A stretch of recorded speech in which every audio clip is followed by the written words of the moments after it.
তো আজকে আমরা যে টপিকটা নিয়ে মূলত আলোচনা করব সেটা হলো প্লাসেন্টেশন বা অম্লবিন্যাস থেকে। তো যদিও তোমাদের পূর্ববর্তী ক্লাসে এই টপিকটা একটু দ্রুত চলে যেতে হয়েছিল, আমি ভাবছিলাম অধ্যায়টা শেষ করতে হবে, তো যদিও আমরা করি নাই, তো আজকে আবার একটু ওখানে বলে দেই। কতটা বুঝতে পারছো জানি না, এখানে কি পুরোটা বুঝতে পারছো তোমরা সবাই, মানে গত ক্লাসে, নাকি কারো বুঝতে অসুবিধা আছে? তাহলে আমি একটু ডিপলি আলোচনা করব।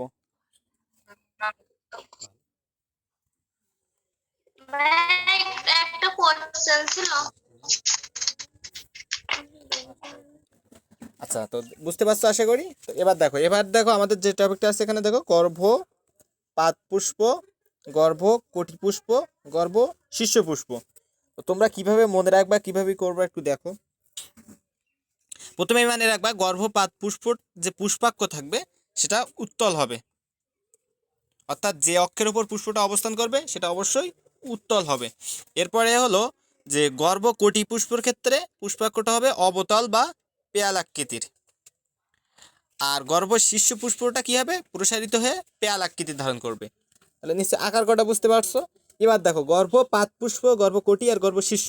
এখন বিষয়টা দেখো, গর্ভ পাত পুষ্পের ক্ষেত্রে এর আর একটা নাম বলছিলাম, হলো এরা হলো অধিগর্ভ গর্ভাশয় হবে। মানে অধিগর্ভ গর্ভাশয় অর্থাৎ গর্ভাশয়টা উপরে থাকবে, এবং এর যে বাকি তিনটা স্তবক ছিল, তোমরা জানো ফুলের চারটে, আদর্শ ফুলের চারটা স্তবক ছিল, পুংস্তবক, স্ত্রীস্তবক, বৃতিদল।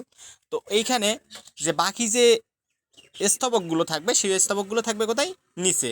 তাহলে প্রথমে থাকবে কোথায়, বিষয় দেখা যাচ্ছে এখানে থাকবে, প্রথমে থাকবে হলো গর্ভাশয়, আর তার তলায় থাকবে কোনগুলো, বৃতির দল, বাকি যে তিনটা স্তবক আছে এগুলো হলো নিচে থাকবে। তোমাদের এখানে চিত্র দেওয়া আছে, দেখো এই হলো গর্ভপাত পুষ্প। তাহলে এখানে অবশ্যই গর্ভাশয়টা উপরে থাকবে, আর বাকি যে তিনটা পার্ট সেই তিনটা পার্ট নিচের দিকে থাকবে। তাহলে তোমরা কিন্তু মনে রাখতে পারো অধিগর্ভ গর্ভাশয়। তাহলে অধিগর্ভ গর্ভাশয় অর্থাৎ কি, গর্ভাশয়টা উপরে থাকবে, সবার উপরে থাকবে গর্ভাশয়, আর তার নিচের দিকে থাকবে অন্য তিনটা স্তবক। তাহলে সেটা হবে অবশ্যই গর্ভপাত পুষ্প। তাহলে অধিগর্ভ গর্ভাশয় হলে সেটা গর্ভপাত পুষ্প। আচ্ছা, এরপরে দেখো, এরপরে আছে গর্ভ শীর্ষ পুষ্পটা আগে দেখি। তাহলে গর্ভ শীর্ষ পুষ্পটা কীরকম, এটা হলো অধগর্ভ গর্ভাশয়। অধগর্ভ দ্বারা বোঝা যাচ্ছে গর্ভাশয়টা তাহলে কোথায় থাকবে, অধ মানে নিচের দিকে, তাহলে গর্ভাশয়টা থাকবে একদম নিচে। তাহলে গর্ভাশয় যদি একদম নিচে থাকে তাহলে বাকি যে তিনটা স্তবক আছে সেই তিনটা স্তবক নিচে উপরে থাকবে। তাহলে গর্ভাশয় সবচেয়ে নিচে থাকবে, বাকি তিনটা স্তবক সবচেয়ে উপরে থাকবে। আর অধিগর্ভ গর্ভাশয়ের ক্ষেত্রে কি হয়েছিল, অধিগর্ভ অর্থাৎ গর্ভাশয়টা উপরে থাকবে, আর বাকি যে তিনটা স্তবক ছিল এই তিনটা স্তবক গর্ভাশয়ের নিচে থাকবে। আচ্ছা, আর গর্ভকোটি দেখো, গর্ভকোটি হলো অর্ধ অধিগর্ভ গর্ভাশয়, অর্থাৎ অর্ধ অধিগর্ভ গর্ভাশয়। তো এক্ষেত্রে কি হবে, এক্ষেত্রে গর্ভাশয়টা মাঝখানে থাকবে আর তার চারিপাশে বাকি তিনটা স্তবক থাকবে। তাহলে গর্ভাশয়টা মাঝখানে থাকবে আর তার চারিপাশে বাকি তিনটা স্তবক থাকবে। এই হলো সেই গর্ভ শীর্ষ পুষ্প, এটা হলো গর্ভ কোটি পুষ্প। আচ্ছা, ক্লিয়ারলি বুঝছো কিনা তোমরা? তাহলে আমরা উদাহরণটায় আসবো।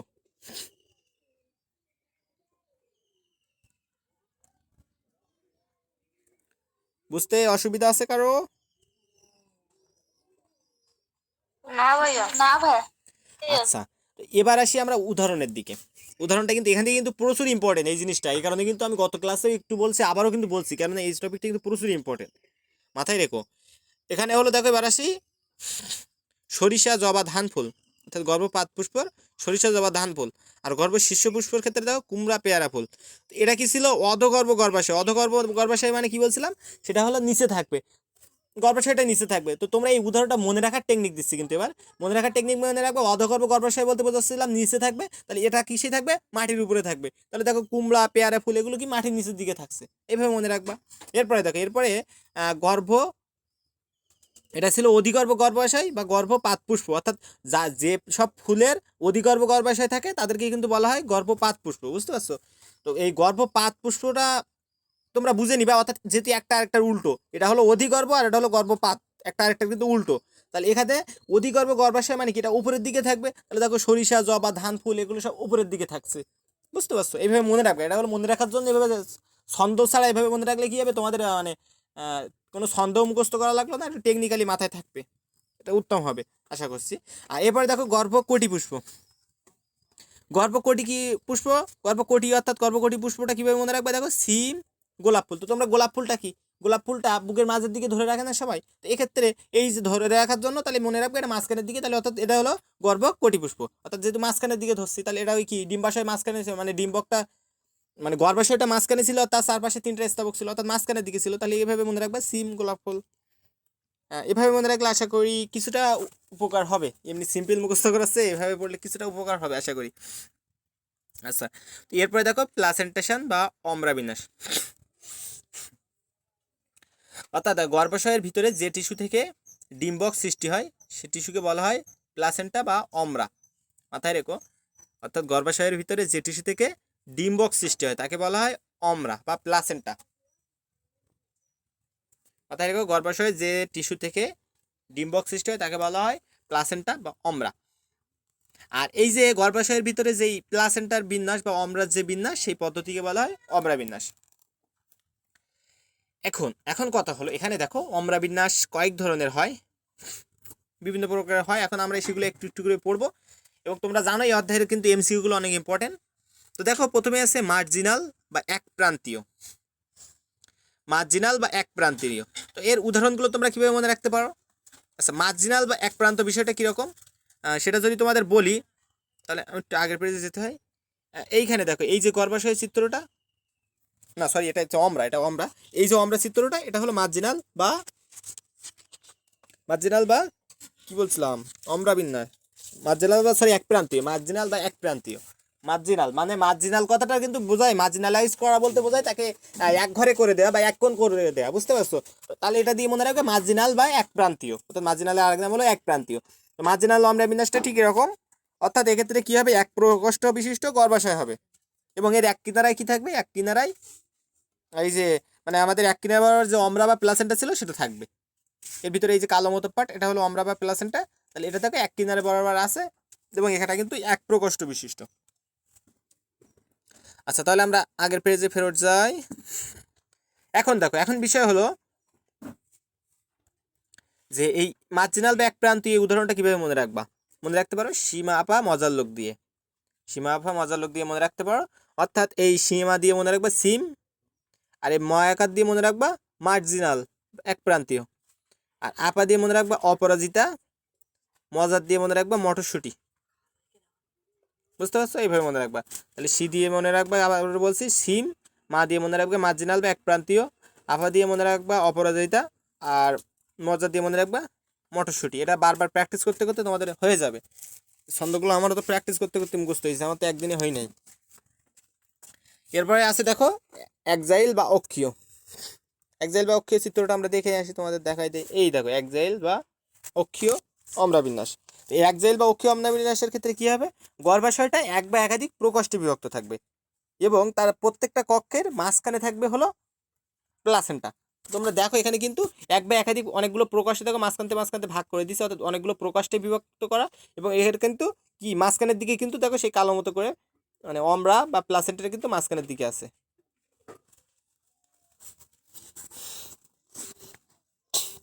আচ্ছা, তো আমরা এর উদাহরণটা চলে যাই। উদাহরণটা কীভাবে মনে রাখবো? উদাহরণটা মনে রাখার ক্ষেত্রে ছন্দ কোনো লাগবে না, কারণ তোমরা এরপরে আমি তোমাদের যে মালভেসি পোয়েসি গোত্র পড়াবো, তখন দেখতে পারবা যে ওখানে বৈশিষ্ট্যের মধ্যে পড়বা যে মালভেসি গোত্রের হলো একজাইল বা অক্ষীয় অম্রাবিন্যাস দেখা যায়। তো অক্ষীয় অম্রাবিন্যাস দেখা যায়, তাহলে ওর উদাহরণ ছিল জবা, সেই জবা হলো একজাইল বা অক্ষীয়। তাহলে জবার অম্রাবিন্যাস কেমন, একজাইল বা অক্ষীয়। তো ওখান থেকে পড়লেও মুখস্থ হয়ে যাবে আশা করি, এটার জন্য ছন্দ লাগবে না আলাদা করে। আচ্ছা, তো এরপরে দেখি, এরপরে আছে দেখো প্রিসেন্টাল বা মুক্তমধ্য। এখন প্রিসেন্টাল বা মুক্তমধ্য জিনিসটা কীরকম, মানে অম্রাবিন্যাসটা কীরকম হবে, এখানে দেখো চিত্রের দিকে লক্ষ্য করো। অর্থাৎ এক্ষেত্রে কী হবে, গর্ভাশয়ে একটা মাত্র প্রকোষ্ঠ থাকবে, এবং মাঝখানে থাকবে প্লাসেন্টা। অর্থাৎ দেখো এই প্লাসেন্টা কিন্তু মাঝখানে আছে, আর চারপাশে মানে একটা মাত্র প্রকোষ্ঠ আছে। আচ্ছা, তো এর উদাহরণটা আমরা কীভাবে মনে রাখতে পারি? এক্ষেত্রে মনে রাখতে পারি যে এই তুত কিনলে শাক ফ্রি, এভাবে মনে রাখতে পারি, তুত কিনলে শাক ফ্রি। তো তুত দিয়ে মনে রাখবা তুত, আর কিনলে দিয়ে কিছু মনে রাখতে হবে না। শাক দিয়ে মনে রাখবা নুনিয়া শাক, শাক দিয়ে মনে রাখবা নুনিয়া শাক। আর ফ্রি দিয়ে মনে রাখবা প্রিসেন্টাল বা মুক্তমধ্য, ফ্রি দিয়ে মনে রাখবা প্রিসেন্টাল বা মুক্তমধ্য। আচ্ছা হলো, এরপরে দেখো, এরপরে বলছে প্যারাইটাল বা বহুপ্রান্তীয়। প্যারাইটাল বা বহুপ্রান্তীয়। তো প্যারাইটাল বা বহুপ্রান্তীয় জিনিসটা কীরকম, এখানে দেখো এই যে এই ধরনের অম্লাবিন্যাস। তো এই যে অম্লাবিন্যাস, এক্ষেত্রে কী হবে, এক্ষেত্রে হলো গর্ভাশয়টা এক বা একাধিক প্রকোষ্ঠ থাকবে এবং কী হবে, প্লাসেন্টা সমূহ যার পরিধি ও বা দেয়ালের গায়ের দিকে থাকবে। দেখো এই যে পরিধি বরাবর কিন্তু প্লাসেন্টা বা অম্লাবিন্যাসগুলো মানে অম্লাগুলো কিন্তু আছে।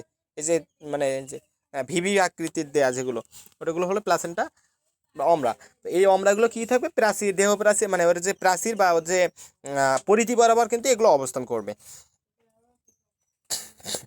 তো এটার উদাহরণটা কীভাবে তোমরা মনে রাখবা, লাশের বহু প্রান্ত দিয়ে, লাশের বহু প্রান্ত, অর্থাৎ লাশের বহু প্রান্ত দিয়ে কীভাবে মনে রাখবা, লাশ দিয়ে মনে রাখবা লাউ, লাশের ল আকার দিয়ে মনে রাখবা লাউ, তালবস্য দিয়ে মনে রাখবা, তালবস্য দিয়ে মনে রাখবা কি শশা, আর বহু প্রান্ত দিয়ে মনে রাখবা বহুপ্রান্তীয়। বহুপ্রান্তীয় আরেক নাম হলো প্যারাইটাল। আচ্ছা এরপরে দেখো, এরপরে আছে সুপারফিশিয়াল বা গাত্রীয়। সুপারফিশিয়াল বা গাত্রীয়, এখন এক্ষেত্রে কী হবে, এক্ষেত্রে এই যে দেখো সুপারফিশিয়াল বা গাত্রীয়, তো এক্ষেত্রে কী হবে, এক্ষেত্রে গর্ভাশয়টা কিন্তু একাধিক প্রকোষ্ঠ থাকবে। চিত্রের দিকে লক্ষ্য করলে দেখো এগুলো কিন্তু অনেকগুলো প্রকোষ্ঠে ভাগ করা। এবং এক্ষেত্রে কী হবে, এক্ষেত্রে এই যে প্লাসেন্টাগুলো আছে এগুলো হলো এর প্রস্থ প্রাচীর প্রাচীর থাকে।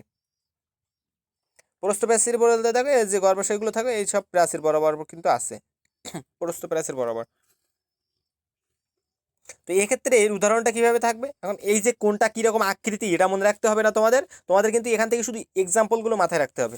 মাথায় রেখো, ওই আকৃতি মনে রাখতে গিয়ে এক্সাম্পল ভুলে যেও না আবার। আমার কথা হলো এখান থেকে এক্সাম্পলটা মেন, তোমাদের একটু বুঝাই দেওয়ার জন্য আমি ওটাগুলো বলছি।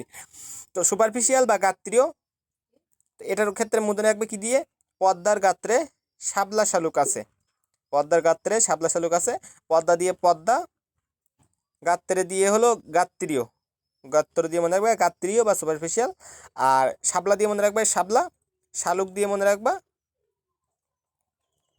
আরও একটা উদাহরণ আছে শালুক, ওটা ওই শাপলা জাতীয় একটা প্রকার, আর আছে দিয়ে মনে রাখার কিছু দরকার নাই। এরপর আছে বেসাল বা মূলীয়।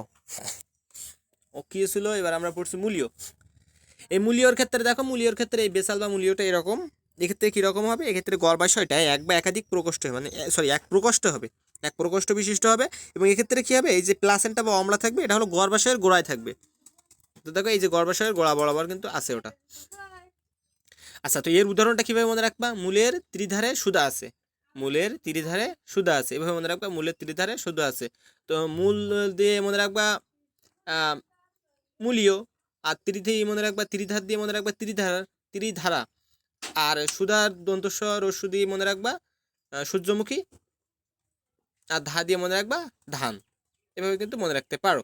আচ্ছা এরপরে দেখো, এরপরে আছে এপিক্যাল বা শীর্ষক। এপিক্যাল বা শীর্ষক জিনিসটা কীরকম, এখানে দেখো এই এপিক্যাল বা শীর্ষক, এক্ষেত্রে কী হবে, এক্ষেত্রে গর্ভাশয়টা কী হবে, একাধিক প্রকোষ্ঠ অর্থাৎ এর অধিক প্রকোষ্ঠ বিভক্ত হবে। এবং এই যে প্লাসেন্টা থাকবে এটা গর্ভাশয়ের শীর্ষে অবস্থান করবে। এই দেখো প্লাসেন্টা কিন্তু গর্ভাশয়ের শীর্ষের দিকে অবস্থান করছে, এই যে দেখো গর্ভাশয়ের শীর্ষের দিকে অবস্থান করছে। আচ্ছা তো এর উদাহরণটা আমরা কীভাবে মনে রাখবো, এর উদাহরণটা মনে রাখতে পারি হলো ধনিয়ার শীর্ষ লাল দিয়ে, ধনিয়ার শীর্ষ লাল দিয়ে, ধনিয়া দিয়ে মনে রাখবা ধনিয়া, শীর্ষ দিয়ে মনে রাখবা এটা হলো শীর্ষক বা এপিক্যাল, আর লাল দিয়ে মনে রাখবা লাল পাতা।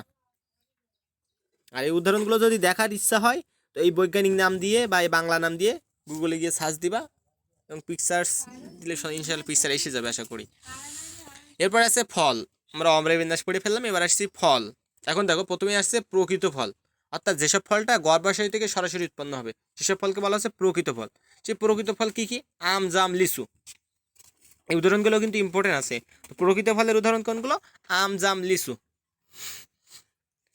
আম, জাম, লিচু হলো প্রকৃত ফল। আচ্ছা এরপরে দেখো অপ্রকৃত ফল। অপ্রকৃত ফলটা কীরকম, অর্থাৎ গর্ভাশয় ব্যতীত যদি অন্যান্য অংশ থেকে ফল সৃষ্টি হয় সেটাকে বলা হচ্ছে অপ্রকৃত ফল। তাহলে আগে বলছি গর্ভাশয় থেকে যে ফল উৎপন্ন হবে সেটা হলো প্রকৃত ফল, আর গর্ভাশয় ব্যতীত অন্যান্য অংশ থেকে যে ফল উৎপন্ন হবে সেটাকে বলা হচ্ছে অপ্রকৃত ফল। এবং অপ্রকৃত ফলের উদাহরণ দেখো আপেল। তো এটাও আছে, এটাও আছে, এভাবে মনে রাখতে পারো, কিন্তু এভাবে মনে রাখলে অনেকগুলো আছে পরবর্তীতে মনে রাখবো। অপ্রকৃত ফলের উদাহরণ হলো আপেল, মাথায় রেখো, অপ্রকৃত ফলের উদাহরণ হলো আপেল। এরপরে দেখো আগে তো প্রকৃত ফল অপ্রকৃত ফল পড়লাম, এবার হলো সরল ফল। সরল ফল জিনিসটা কি, একটি মাত্র পুষ্প থেকে যদি একটা মাত্র ফুল হয় তাহলে তাদেরকে বলা হচ্ছে সরল ফল। তাহলে কিন্তু এই মানে মেন বেসিকটা যদি তোমার ক্লিয়ার থাকে তাহলে কিন্তু উদাহরণগুলো তুমি নিজে নিজেই তৈরি করতে পারবা। একটি মাত্র পুষ্প থেকে যদি একটা মাত্র ফল উৎপন্ন হয়, তাহলে যে আমের ক্ষেত্রে কি হয়, একটা ফুল থেকে একটা পুষ্প মানে আম তৈরি হয়, তাহলে এক্ষেত্রে সরল ফল কোনটা, আম। এরপর দেখো গুচ্ছিত ফল। গুচ্ছিত ফলটা কি, যদি একটি মাত্র পুষ্পের মুক্ত গর্ভাশয়গুলো হতে একগুচ্ছ ফল উৎপন্ন হয়, অর্থাৎ একটা মাত্র পুষ্প হবে এবং তার যে গর্ভাশয় থাকবে সেটা থেকে একগুচ্ছ ফল তৈরি হবে, যেমন হলো আতা। তোমরা তো জানো আতাটা দেখতে অনেকটা গুচ্ছাকার না, তো তোমরা কিন্তু এই উদাহরণগুলো মানে বেসিক দিয়ে কিন্তু মুখস্থ করতে পারবে, এর জন্য কোনো ছন্দ লাগছে না আশা করি। তাহলে গুচ্ছিত ফলটা কি হবে, আতা। এরপরে আছে দেখো যৌগিক ফল। আগে সরল ফল পড়ছি, এবার পড়বো যৌগিক ফল। এবার যদি বলে হয় সমগ্র পুষ্পমঞ্জরি হতে একটা মাত্র ফল উৎপন্ন হয়, অর্থাৎ যে ফুলগুলো আছে পুষ্পমঞ্জরিগুলো আছে সবগুলো থেকে মিলে যদি একটা ফল উৎপন্ন হয়, তাহলে সেক্ষেত্রে তাকে বলা হয় যৌগিক ফল। যেমন উদাহরণ হলো কাঁঠাল। তোমরা মনে রাখবা যে কাঁঠালের মধ্যে কি হয়, অনেকগুলো ক থাকে কিন্তু, তাহলে বুঝতে পারছো ফল কিন্তু একটা, সব মিলে একটা ফল, কিন্তু অনেকগুলো পুষ্পমঞ্জরি। ওই যে কাঁঠালের একটা একটা ক, বুঝতে পারছো, ওটা কিন্তু একটা একটা করে পুষ্পমঞ্জরি। তাহলে অনেকগুলো পুষ্পমঞ্জরি একসাথে যদি একটা ফল তৈরি করে, সেই ফলটা হলো যৌগিক ফল। এই যৌগিক ফলের তাহলে উদাহরণ কিন্তু কাঁঠাল। এর পাশাপাশি আরো একটা উদাহরণ আছে আনারস। তোমাদের এই বইয়ে নাই, চাইলে লিখে রাখতে পারো। আচ্ছা, এরপরে দেখো, এরপরে আছে লিগিউম। লিগিউম জিনিসটা কি, অর্থাৎ ফলের উপর দিকে মানে উপর থেকে নিচে যদি দুটি কপাটে বিদীর্ণ হয়। তো লিগিউম ফলটা এরকম। তোমরা অনেকটা দেখছো ওই যে মটরশুঁটি দেখে থাকছো, মটরশুঁটির ক্ষেত্রে দেখবে ওটা দুটা কপাটে মাঝখান থেকে ফেড়ে যায়, যখন শুকায় যায় তখন মাঝখান থেকে দুটো কপাটে বিদীর্ণ হয়। তো এই যে মাঝখান দিয়ে দুটো কপাটে বিদীর্ণ হওয়া বলতে মজা এই যে দুটো কপাটে ভাগ হয়ে যাওয়া, বা তোমরা ধান বলতে পারো, ধানের ক্ষেত্রে অনেকটা ওরকম দেখতে। তো দুটি কপাটে বিদীর্ণ হয়, তো এই ধরনের ফলকে বলা হচ্ছে লিগিউম। আচ্ছা, তো এরপরে দেখো, এরপরে আছে কি, এরপরে আছে ক্যাপসিউল। ক্যাপসিউল কি হবে, আগেরটা ছিল ওই যে ফলের উপর থেকে নিচে দুটি কপাটে বিদীর্ণ হয়েছিল, এবার ফলের উপর থেকে নিচের দিকে বহু কপাটে বিদীর্ণ হবে। তাহলে যদি দুইটা কপাটে বিদীর্ণ হয় তাহলে সেটা হলো লিগিউম, আর যদি বহু কপাটে বিদীর্ণ হয় তাহলে সেটাকে বলা হচ্ছে ক্যাপসিউল। তো বহু কপাটে বিদীর্ণ হয় কীরকম, উদাহরণ হিসেবে দেখো ঢ্যাঁড়স, ধুতুরা, পাট। তো ধুতুরার পাট তোমরা না দেখে থাকলেও ঢ্যাঁড়স তোমরা দেখে থাকছো। তো এই ঢ্যাঁড়সের ক্ষেত্রে দেখবা ওটা কিন্তু যখন শুকায় যায় ওটা অনেকগুলো কপাটে বিদীর্ণ হয়, অর্থাৎ অনেকগুলো ভাগে ভাগে মানে ফেড়ে যায়। তো ওই যে বহু কপাটে কিন্তু বিদীর্ণ হয়, তাহলে ক্যাপসিউল। তাহলে এর উদাহরণ কি, ঢ্যাঁড়স। তো তোমরা এই বেসিকটা মনে রাখতে পারলে কিন্তু তোমাদের উদাহরণগুলো মনে রাখা অনেক সহজ। এরপরে দেখো, এরপরে ক্যারিওপসিস। ক্যারিওপসিস জিনিসটা কি, ক্যারিওপসিস জিনিসটা হলো যে ফলটা হবে এক প্রকোষ্ঠ বিশিষ্ট এবং একটা মাত্র বীজযুক্ত, অর্থাৎ ফলটার প্রকোষ্ঠটা থাকবে অবশ্যই একটা এবং সেখানে বীজ থাকবেও একটা। তোমরা জানো ধানের ক্ষেত্রে কিন্তু প্রকোষ্ঠটা একটা হয় এবং বীজটাও কিন্তু একটা হয়, একটা ধান থেকে কিন্তু একটা ধান গাছ পাওয়া যায়। তো এক্ষেত্রে তাহলে ক্যারিওপসিসের উদাহরণ হলো ধান। এটা কিন্তু অনেক ইম্পর্টেন্ট, ক্যারিওপসিসের উদাহরণ হলো ধান। আচ্ছা, এরপরে আছে দেখো সিলিকুয়া। সিলিকুয়া জিনিসটা কি, সিলিকুয়া জিনিসটা হলো শুষ্ক বিদারী ফল। শুষ্ক বিদারী ফল বলতে কি বোঝায়, অর্থাৎ পরিপক্ক হলে নিচ থেকে উপরের দিকে ক্রমশ ফেটে যায়। তাহলে ফলটা যদি শুষ্ক বিদারী ফল সিলিকুয়া, আর শুষ্ক অবিদারী ফল হলো সরোসিস। এই দুটো কিন্তু গুলাই ফেলো না, তোমাদের এর পরবর্তীতে আছে সরোসিস। তো শুষ্ক বিদারী ফল হলো সিলিকুয়া আর শুষ্ক অবিদারী ফল হলো সরোসিস। তাহলে শুষ্ক বিদারী হলো সিলিকুয়া আর শুষ্ক অবিদারী হলে সরোসিস, গুলাই ফেলো না জানো। তো এই যে ফল যদি পরিপক্ক হওয়ার আগে যদি নিচ থেকে উপরের দিকে ক্রমশ ফেটে যায় তাহলে সেটাকে বলা হচ্ছে সিলিকুয়া। তো এই সিলিকুয়ার মনে রাখবা সরিষা, সিলিকুয়ার দন্তস্ব দিয়ে শুরু আছে, এর মনে রাখবা সরিষা, সিলিকুয়া সরিষা। আচ্ছা, এরপরে আছে বেরি। বেরি জিনিসটা কি, এই ফলটা কী হবে, এক বা একাধিক গর্ভবর্তী বা বহুজীবী বহু বীজ, অর্থাৎ একটা ফলের মধ্যে অনেকগুলো বীজ থাকবে। তো অনেকগুলো বীজ বলতেই কিন্তু তোমাদের কলা আর টমেটো কিন্তু মাথার মধ্যে এসে যাওয়ার কথা। একটা ফলের মধ্যে অনেকগুলো বীজ আছে, কলা, টমেটো, এবং এক্ষেত্রে কী হবে, অন্ততক ও মধ্যতক সংযুক্ত থাকে। অর্থাৎ কলার ভিতরে দেখবা ওই যে মাঝখানে একটু পাট পাট করে করে ভাগ করা থাকে, অর্থাৎ এর মধ্যে যে অন্ততক আর মধ্যতক থাকে দুইটা কিন্তু একসাথে লাগানো থাকে। তোমরা টমেটোর মধ্যেও দেখে থাকবা ওর ভিতরে কিন্তু মানে দুই পাশের প্রকোষ্ঠ মতো করা, মাঝখান দিয়ে কিন্তু একটা পর্দা মতো করে আটকানো থাকে। তো এই বেরির উদাহরণটা তোমরা এইভাবে মুখস্থ করবা, বেরি, কলা, টমেটো, বেরি, কলা, টমেটো, এভাবে মনে রাখলে দেখবা ভুল হবে না আর। আমি কিন্তু আমি নিজে এভাবে মনে রাখছি কিন্তু ভুল হয়নি, আশা করি তোমাদের হবে না। তো বেরি, কলা, টমেটো, বেরি, কলা, টমেটো, বেরি, কলা, টমেটো, এভাবে পড়বা এই উদাহরণটা, বেরি, কলা, টমেটো, এভাবে পড়লে আশা করি ভুল হবে না। আচ্ছা, এর পরবর্তী তার ফলের কয়েকটি উদাহরণ আছে দেখো। এবার আসছে সাইজোকার্প। সাইজোকার্প জিনিসটা কি দেখো, শুষ্ক অবিদারী ফল। তাহলে ওখানে ছিল শুষ্ক বিদারী ফলটা কি ছিল তোমরা বলো একজন, সিলিকুয়া ছিল। সিলিকুয়া। আর সাইজোকার্পটা কি শুষ্ক অবিদারী ফল, যেমন হলো ধনে। ধনে গাছ দেখছো কি না জানি না, না দেখে থাকলে সার্চ দিবা গুগলে, কি করব। এরপর আছে সরোসিস। সরোসিস জিনিসটা কি? সরোসিস জিনিসটা হলো, বিদারিটা কি একটু বলেন। বিদারি বলছিলাম হলো এই যে তোমরা একটা তুমি ঢ্যাঁড়স দেখছো তাই শুনি। জি ভাইয়া। এখন ওই ঢ্যাঁড়স যখন শুকাই যায় তখন তার দেখতে কীরকম হয় এবং ওটা কি ফেটে যায় দেখছো? ওই যে ঢ্যাঁড়সের গায়ে এরকম পাট পাট থাকে, ওই পাট থেকে কিন্তু ফেটে যায়। শুকাই গেলে দেখে থাকার কথা, এই পাট পাট থেকে কিন্তু ফেটে যায়, একটা একটা করে পর্দা আলাদা হয়ে যায়। বা তুমি যদি টান দাও তো দেখবে একটা একটা করে পাট আলাদা হয়ে যাচ্ছে। এইভাবে এইভাবে চারপাশ দিয়েছে মানে অনেকটা ভাগে ভাগ করা যাচ্ছে। ওই যে বিদারি অর্থাৎ বহু কপাটে মানে বিদীর্ণ করা যায় বা বহু কপাটে ভাগ করা যায়। বা তুমি বহু কপাটে যখন শুকাই যাবে ফলটা তখন বহু কপাটে ফেটে যাবে, অর্থাৎ অনেকগুলো প্রকোষ্ঠ নিয়ে নিয়ে ফেটে যাবে এই জিনিসটা। তাহলে সাইজোকার্প হলো ধনে। আর সরোসিস, সরোসিস জিনিসটা কি? এক্ষেত্রে এই স্পাইক বা যে মঞ্জুরিটি থাকবে সেটা কী হবে? একটি একক রসালো যৌগিক ফলে পরিণত হবে। অর্থাৎ যৌগিক ফল যেটা পড়ছিলাম, এই সরোসিস জিনিসটা একই ধরনের। তো যৌগিক ফল আমরা পড়ছিলাম কাঁঠাল আর আনারস, দেখো এখানেও কিন্তু সরোসিসের মধ্যেও আছে সেটাই, কাঁঠাল আর আনারস। আচ্ছা, ফলের মধ্যে কারো কোনো বুঝতে অসুবিধা আছে কিনা বলো আমায়। না ভাইয়া। না ভাইয়া। এরপর আরও একটা গুরুত্বপূর্ণ টপিক আমরা পড়তে যাচ্ছি। আচ্ছা, তো দেখো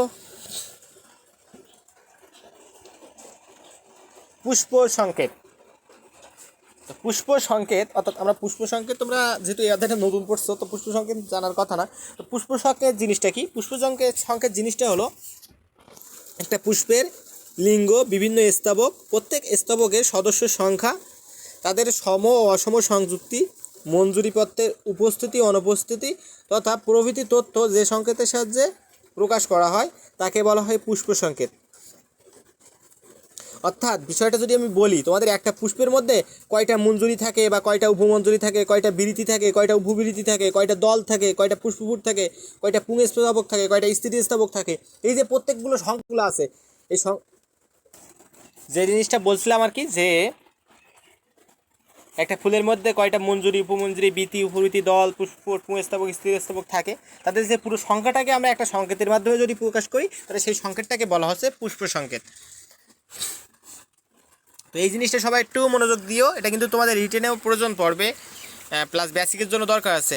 তো দেখো একটা মঞ্জুরিপত্র, অর্থাৎ যে পুষ্পের মধ্যে মঞ্জুরিপত্র আছে, যদি তোমরা ইংরেজিতে পুষ্প সংকেত লিখতে যাও তাহলে বিআর বা সংক্ষেপে বি দিতে হবে। আর যদি বাংলায় লিখতে যাও তাহলে মঞ্জুরিপত্র, অর্থাৎ মঞ্জুরির ম আর পত্রের প, ম প, বুঝতে পারছো, একসাথে হবে। এরপরে যদি উপমঞ্জুরিপত্র সংখ্যাটা কীভাবে লিখবা, মানে উপমঞ্জুরিপত্র সংকেতটা মানে সংখ্যাটা যখন পুষ্প সংকেতের মধ্যে লিখতে যাব তখন ইংরেজিতে লিখলে লিখতে হবে বিআরএল বা বি, আর বাংলায় লিখলে তখন লিখতে হবে মানে উ ম প, অর্থাৎ উ দিয়ে মনে রাখবো উপ, ম দিয়ে মঞ্জুরি, প দিয়ে পত্র, অর্থাৎ উ ম প। এরপর দেখো উপবীতি, উপবীতির জন্য ইংরেজিতে লিখলে ইকে, আর যদি বাংলায় লেখো তাহলে উবৃ, অর্থাৎ উপবৃতি। এরপরে যদি বৃতির জন্য যদি ইংরেজিতে লেখো তাহলে কে, আর যদি বাংলায় লেখো তাহলে বৃ। এরপরে যদি তুমি দলের জন্য লেখো তাহলে দলের জন্য ইংরেজিতে লিখতে গেলে সি, বাংলায় লিখতে গেলে দ। পুষ্পপুটের যদি জন্য লেখো তাহলে পুষ্পপুটি ইংরেজিতে লিখতে গেলে পি, আর বাংলায় লিখতে গেলে পয়রস্যু। এরপরে পুংস্তবকের জন্য ইংরেজিতে হলে এ, বাংলা হলে পুং, তাহলে পুং হবে। আর স্ত্রী স্তবকের জন্য এটা হবে কি গ হবে, বা বাংলায় লিখলে সেটা হলো জি, তো গ দিয়ে গর্ভাশয় বোঝাচ্ছে, তো স্ত্রী স্তবকের জন্য হলে গ দিয়ে প্রকাশ করতে হবে। এরপরে আর একটা জিনিস, আচ্ছা এই জিনিসটা তোমরা বুঝছো কিনা, না বুঝলে আমি আবার বলবো, এটা কিন্তু অনেক ইম্পর্টেন্ট, মাথায় রাখতে হবে। জি ভাইয়া।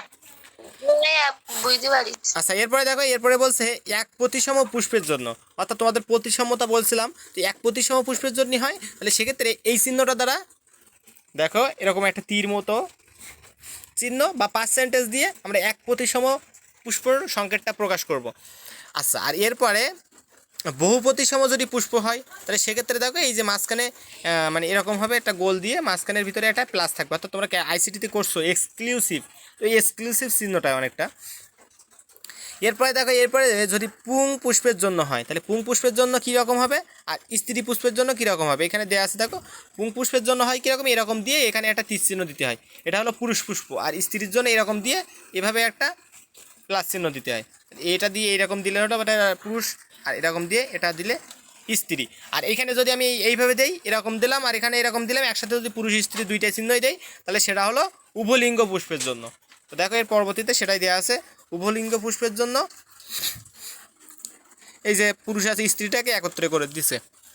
আচ্ছা, এরপরে দেখো, এরপরে বহু সংখ্যা বা অনেক বোঝাতে যদি দেখা গেলো একটা যদি পুষ্পমঞ্জুরি বা বিরতি যদি অনেক হয়, তাহলে সেক্ষেত্রে সে অনেক সংখ্যাটার ক্ষেত্রে আমরা যে সংখ্যাটা ইউজ করব সেটা হলো মানে ইনফিনিটি বা আলফা, যেটা দিয়ে বলো তোমরা, এই ইনফিনিটি বা আলফা দিয়ে আমরা প্রকাশ করব সেটা। এরপরে হলো অসম সংযোগ, অর্থাৎ যদি একটু ফাঁকা থাকে অসম সংযোগ, যদি মানে সংযোগটা না হয় তাহলে সেক্ষেত্রে হলে এরকম চিহ্ন দিয়ে প্রকাশ করব। আর যদি সমসংযোগ হয়, অর্থাৎ সংযোগটা সরাসরি হয়, তাহলে সেক্ষেত্রে আমরা এরকম চিহ্ন দিয়ে প্রকাশ করব। অর্থাৎ ওই যে তোমাদের দেখাচ্ছিলাম না, একটা পার্ট থেকে আবার এই জায়গা থেকে একটা ফাঁক রেখে শুরু হয়েছিল, আবার কোনোটার ক্ষেত্রে এরকম থেকে গায়ে লেগে শুরু হয়েছিল। তো এই সমসংযোগ বা অসম সংযোগ এই জিনিসটা বোঝাচ্ছে। এরপরে দেখো, এরপরে যদি অধিগর্ভ গর্ভাশয় হয়, তাহলে সেই অধিগর্ভ গর্ভাশয়ের ক্ষেত্রে কি বলছিলাম, অধিগর্ভ গর্ভাশয় মানে গর্ভ পাত পুষ্প ছিল, তাহলে গয়ের নিচে দেবো আমরা। আর অধগর্ভ গর্ভাশয় মানে কী ছিল, এর উল্টো ছিল, তাহলে উপরে ছিল, অর্থাৎ গর্ভ শীর্ষ ছিল, তাহলে এক্ষেত্রে গয়ের মাথায় দেবো। এটা কিন্তু ভুল করলে চলবে না। অধিগর্ভ গর্ভাশয়ের ক্ষেত্রে গর্ভ পাত পুষ্প ছিল, তাহলে এই কারণে মানে গয়ের নিচে দাগ দেবো। আর অধগর্ভর ক্ষেত্রে গয়ের উপরে দাগ দেবো। আর যদি অধগর্ভ হয় তাহলে সেক্ষেত্রে কিন্তু এই যে এরকম গয়ের মাঝখানে দাগ দেবো। যদি অধিগর্ভ হয় তাহলে সেক্ষেত্রে এরকম গ দিয়ে এরকম মাঝখানের দিকে একটা দাগ চিহ্ন মানে একটা হাইপেন দিব। এ পর্যন্ত কারো কোনো বুঝতে অসুবিধা আছে কিনা?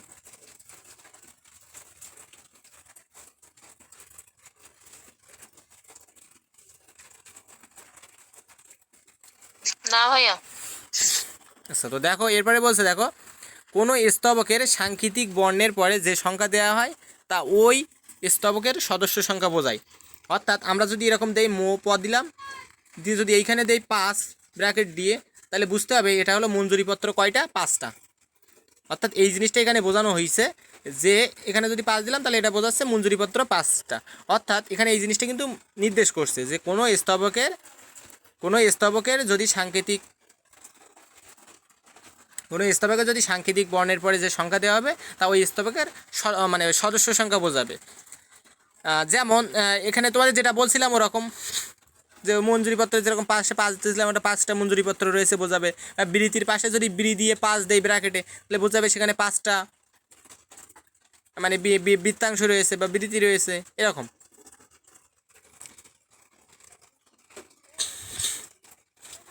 আবার আরও একটা জিনিস মাথায় রাখতে হবে, একটু তফাৎ আছে।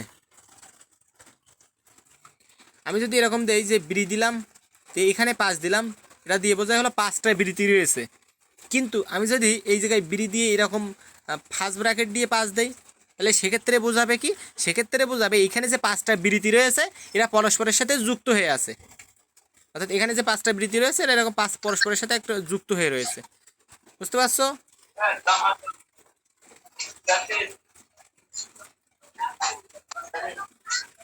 আচ্ছা, পিয়া হালদার, তুমি কি ভুল করে চলে আসছো?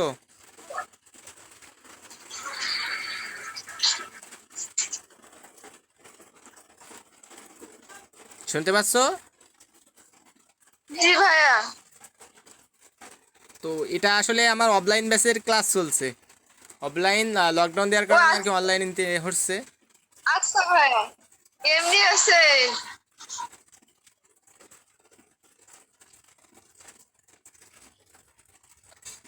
আচ্ছা, বুঝলাম না সে ভুল করে চলে আসলো কি করে।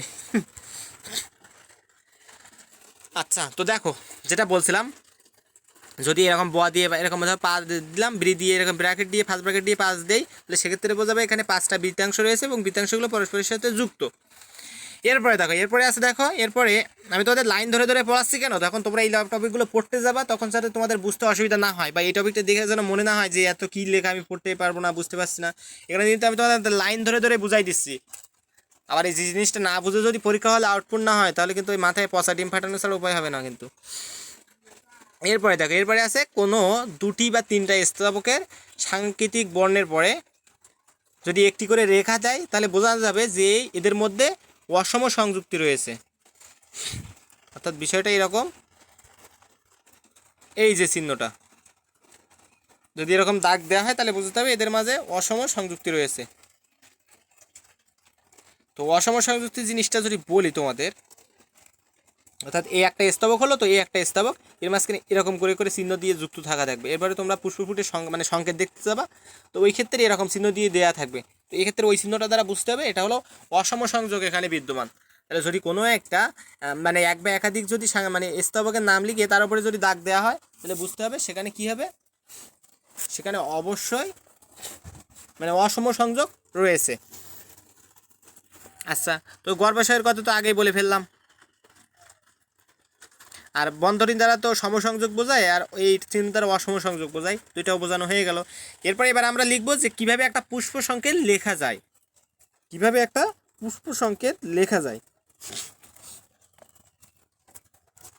তো পুষ্প সংকেত লেখার ক্ষেত্রে আমরা চাইলে একটা কাজ করতে পারি, আমরা ধরো জবার পুষ্প সংকেতটা লিখব, বুঝতে পারছো?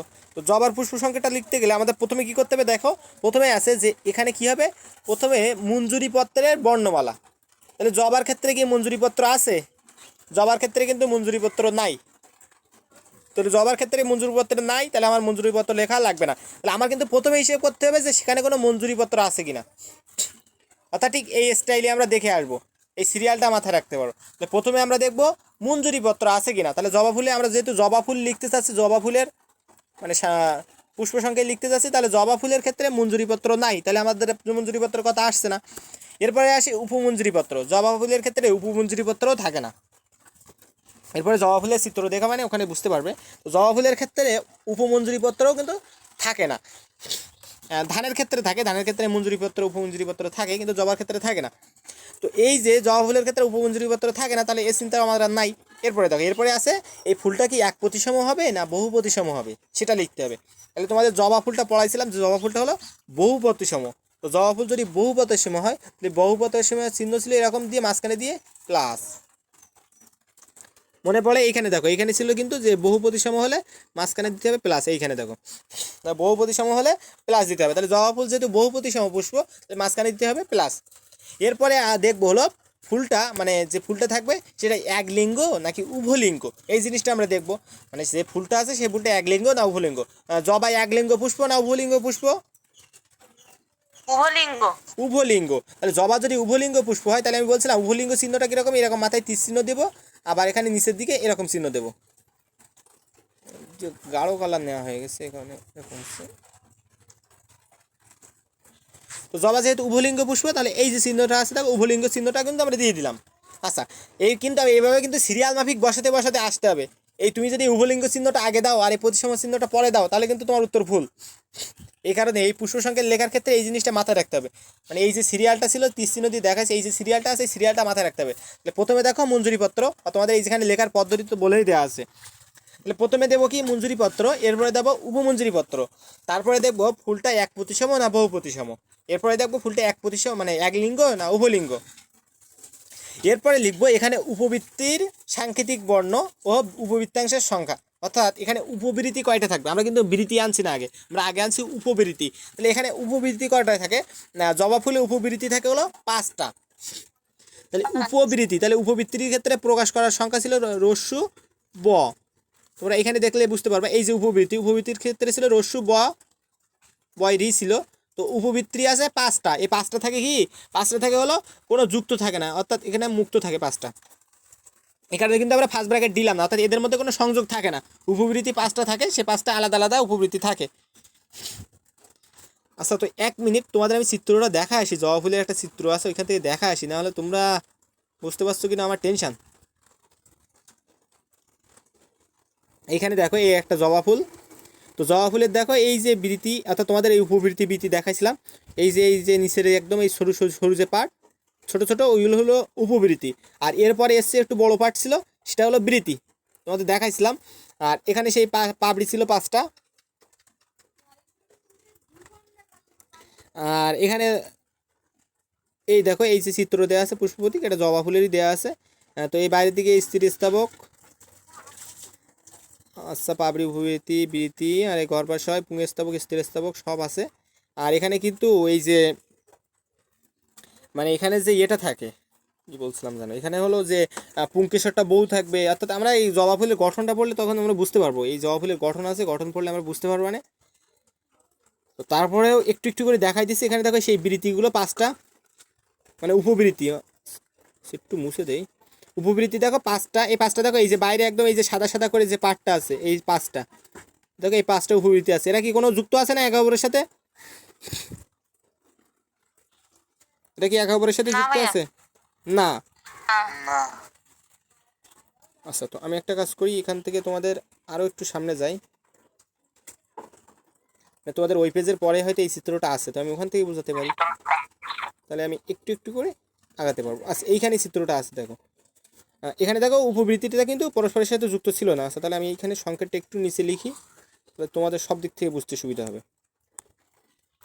জবা ফুলের করছি, তাহলে জবা ফুলের ক্ষেত্রে প্রথমে ছিল কি, এটা হলো প্রতিসম, বহু প্রতিসম, এরকম মাঝখানে প্লাস ছিল, এরপরে উপলিঙ্গ এই, এরপরে হলো উপবৃত্তি, রস্যু বয়রি উপবৃত্তি, তাহলে উপবৃত্তি এখানে দেবো 5।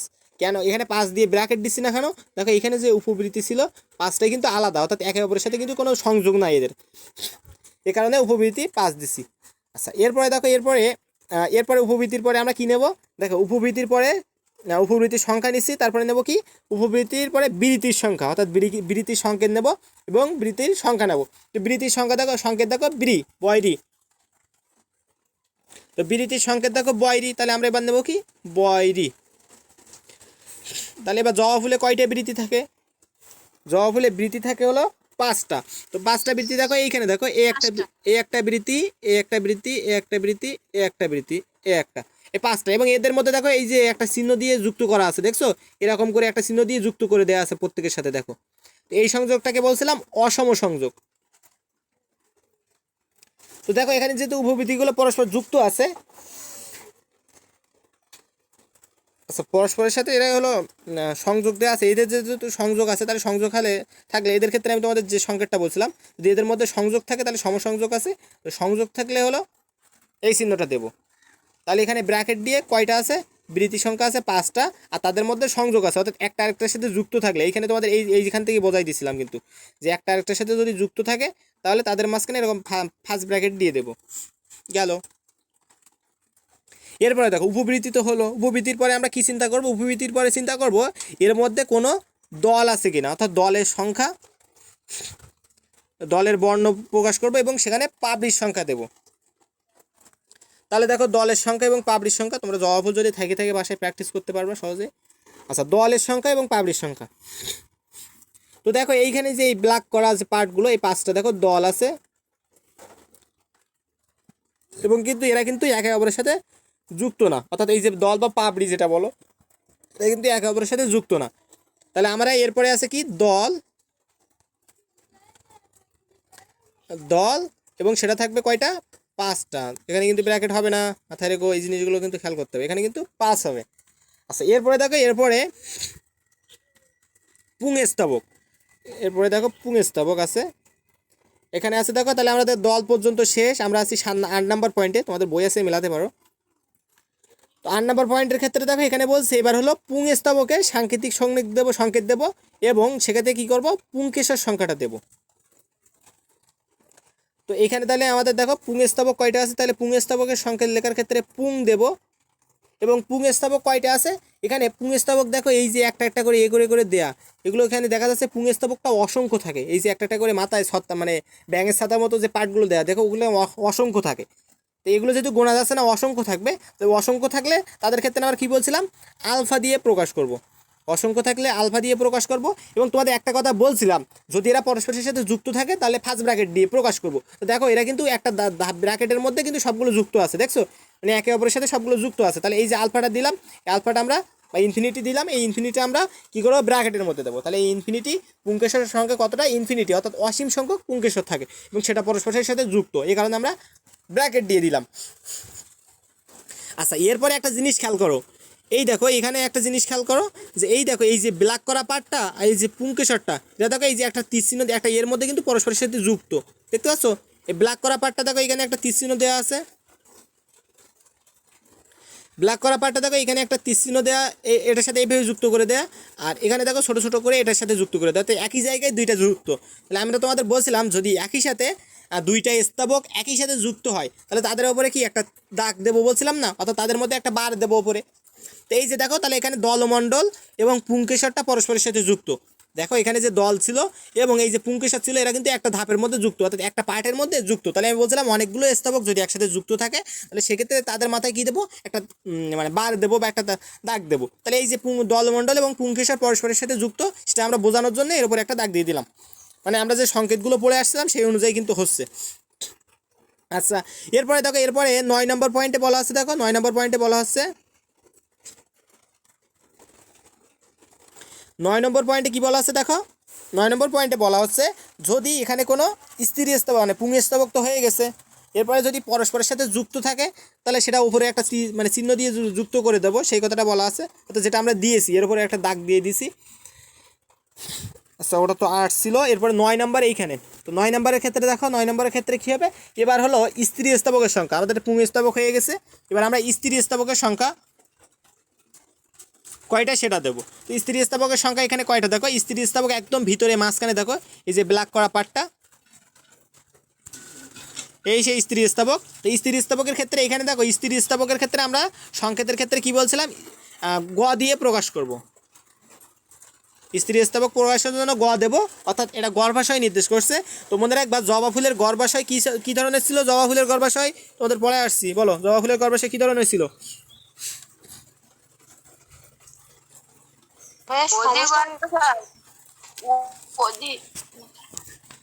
জবা ফুলের গর্ভাশয় ছিল অধিগর্ভ গর্ভাশয়, বলছিলাম যে গর্ভাশয়টা উপরের দিকে থাকবে, অর্থাৎ ফুলটা উপরের দিকে আছে বলে আমরা এভাবে মনে রাখতে বলছিলাম। তো গর্ভাশয় যদি অধিগর্ভ গর্ভাশয় হয় তাহলে গয়ের নিচে থাকে, আমি বলছিলাম অধিগর্ভ গর্ভাশয় মানে কি, সেটা হলো গর্ভপাত পুষ্প, তাহলে সেটা নিচে থাকবে দাগ, তাহলে দেখো গয়ের নিচে দাগ দিয়ে দিলাম, দিয়ে আমরা প্রকাশ করলাম এটা হলো গর্ভাশয়টা অধিগর্ভ গর্ভাশয়। আচ্ছা, এখানে দেখো গর্ভাশয়ের যে পাঠ সংখ্যা অর্থাৎ প্রকোষ্ঠ সংখ্যা কয়টা দেখো, এখানে দেখো কালো করা ওই জায়গায় পাঠ সংখ্যা দেখো 5টা, মানে 5টা ঘর কাটা অর্থাৎ 5টা প্রকোষ্ঠ।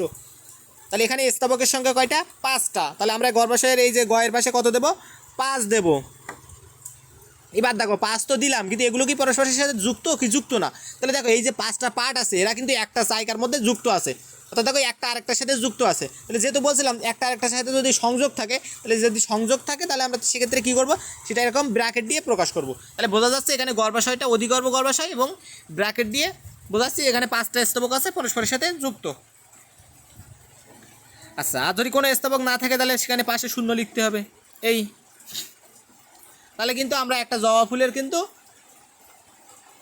পুষ্প সংখ্যা লিখে ফেললাম। বিষয়টা সবাই বুঝতে পারছো কিনা? জি ভাইয়া। তো তোমরা যদি একটু লক্ষ্য করো এইখানে কিন্তু তোমার জবা ফুলের দেয়া আছে, ধানেরটাও দেওয়া আছে।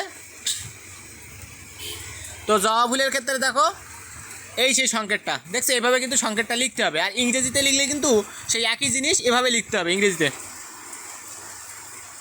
আচ্ছা, তো এরপরে দেখো এরপরে এইখানে ব্যাখ্যা করা আছে, দেখো এই যে একটা পুষ্প সংকেত দ্বারা কী বুঝলে, এর মঞ্জুরি উপমঞ্জুরিপত্র নাই, এখানে ফুলটা বহুপতিসম, 5টা উপবৃত্তি আছে, বৃত্তাংশ 5টা, সংযুক্ত পাবড়ি 5টা, পুংকেশের সংখ্যা অসংখ্য, সংযুক্ত একগুচ্ছক, দলদগ্ন, পত্রগর্ভ মানে গর্ভপত্র 5টা, এবং এরা গর্ভাশয়টা অধিগর্ভ গর্ভাশয়। তাহলে তোমাদের যে জিনিসটা বললাম সেই জিনিসগুলোই কিন্তু এভাবে পাওয়া যাচ্ছে। আচ্ছা, তো এরপরে দেখো তোমরা আচ্ছা শুনতে পাচ্ছ আমার কথা? জি ভাইয়া। তো দেখো এখানে কিন্তু সেই বিষয়গুলো আছে। এরপরে দেখো এরপরে একটা ধানের পুষ্প সংকেত, তো এটা কি তোমরা বলতে পারবা?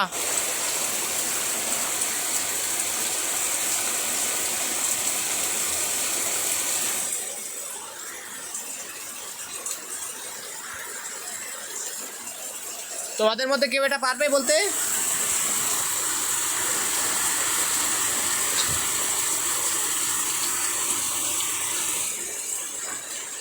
আচ্ছা ঈশিতা, ঝুমা, তোমরা কি বলতে পারবে না কেউ?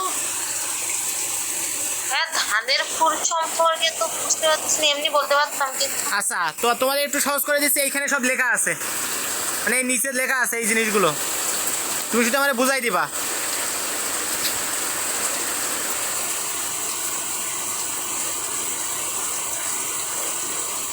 অর্থাৎ চিহ্নগুলো দিয়ে কোনটা কি বোঝানো হয়েছে তুমি শুধু বুঝাই দিবা, তোমার আর কিছু না। তো আমি তো হেল্প করবো, সমস্যা নাই, চেষ্টা করো, চেষ্টা করলে হবে।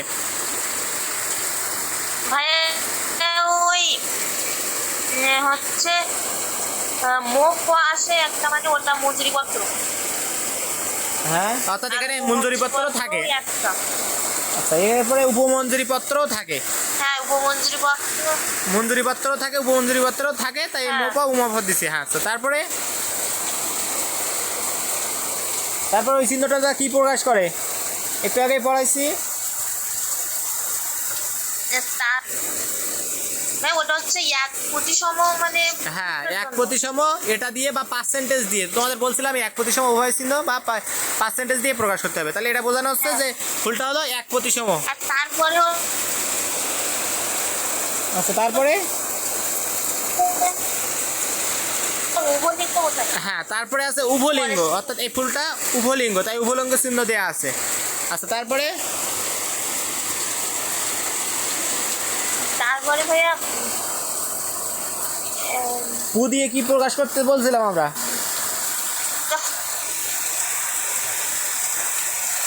এটা কি তা বলছো? পু দিয়ে বলছিলাম না পুষ্পপুট প্রকাশ করবো।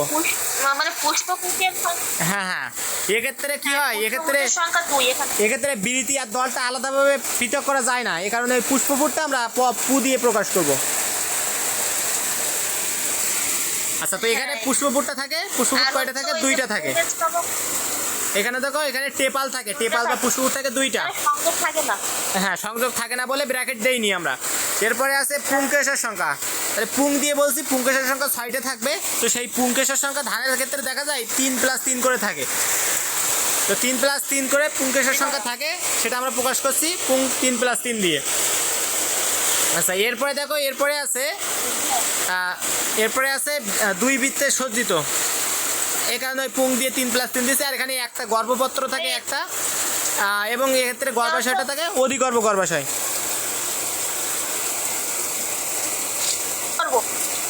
হ্যাঁ, আচ্ছা, এটা কারো বুঝতে অসুবিধা আছে?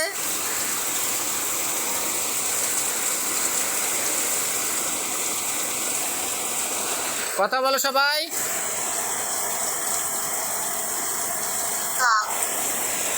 আচ্ছা, আমার কথা শোনা যাচ্ছে? ভাইয়া এক প্রতিসম উদ্ভিদ তো ওই এক প্রতিসম পুষ্প তো সীমা অপরাজিতা তো ধানের ক্ষেত্রে 1 প্রতিসম দেখা যায়, ওখানে তো উদাহরণ কম দেয়া, তোমাদের তো 1টা বা 2টা করে উদাহরণ দেয়া, ওর উদাহরণ অনেকগুলো করে আছে। আমরা ধানের ক্ষেত্রে এরপরে পড়বো, ধানের ক্ষেত্রে সমস্যা নাই, তো সেখানে দেখতে পাবো ধানে 1 প্রতিসম উদাহরণ, মানে পুষ্পের মধ্যে। উপলিঙ্গ ধান উপলিঙ্গ হবে না, তো ধান উভলিঙ্গ কোথায়? হ্যাঁ, ধান তো উভলিঙ্গ, হ্যাঁ অবশ্যই ধান তো উভলিঙ্গ, ঠিক আছে, ধান তো উভলিঙ্গ। আর ধান হলে 1 প্রতিসম আর উভলিঙ্গ, আর জবাটে ছিল বহু প্রতিসম উভলিঙ্গ। তোমরা এই স্তবকের সংখ্যাগুলো পড়ে ফেলবা, কয়েকবার খাতায় লিখলে মুখস্থ হয়ে যাবে, বা তোমরা এই সংকেতটা যদি মুখস্থ হয়ে যায় তাহলে তোমরা এই প্রতিসম মানে বাকিগুলো লিখতে পারবে। এটা ক থেকে বা খ থেকে আসতে পারে, এ কারণে জেনে রাখো। এরপরে দেখো, এরপরে আছে পুষ্প প্রতীক, অর্থাৎ ফ্লোরাল ডায়াগ্রাম। অর্থাৎ এই পুষ্প প্রতীক জিনিসটা কি? এই যে একটা পাশে একটা চিত্র দেখতে পাচ্ছ, এই জিনিসটাই হলো পুষ্প প্রতীক। অর্থাৎ যে প্রতীকের সাহায্যে একটা পুষ্পের মাতৃ অক্ষের তুলনায় বিভিন্ন স্তবক এবং পুষ্পপুটগুলো, মানে পুষ্পপত্রগুলোর অবস্থান, সংখ্যা, সমসংযোগ, অসমসংযোগ, পুষ্পপত্র বিন্যাস, অমরা বিন্যাস, এগুলো দেখানো হবে, সেই সংকেতকে বলা হচ্ছে পুষ্প প্রতীক। এবং পুষ্প প্রতীক দেখা যায় মোটামুটিভাবে বৃত্তাকার হয়, যেমন তোমাদের এখানে জবা ফুলের পুষ্প প্রতীক আঁকা আছে দেখো। অর্থাৎ এই পুষ্প প্রতীক দ্বারা এই যে মাতৃ অক্ষ ছিল তার সাপেক্ষে বৃতি, উপবৃতি, দল, পুংস্তবক, স্ত্রীস্তবক সবগুলোই কিন্তু আমরা প্রকাশ করতে পারছি। তো এই প্রতীকটাকে বলা আছে পুষ্প প্রতীক। তো এই পুষ্প প্রতীক তোমাদের গোয়া আসে চিত্র সহ বলে যে জবা ফুলের পুষ্প প্রতীক অঙ্কন করো। তো তোমরা এই চিত্রটা বাসায় প্র্যাকটিস করবা এবং যে সংখ্যাগুলো বলছি জবা ফুলের যে মানে পুষ্প সংকেত বলছি সেই অনুযায়ী সংখ্যাগুলো বসাবা। আরেকটা কথা হলো এই যে অগাস্ট উইল হেল্প আইখার সর্বপ্রথম এই পুষ্প প্রতীকের বর্ণনা করেন।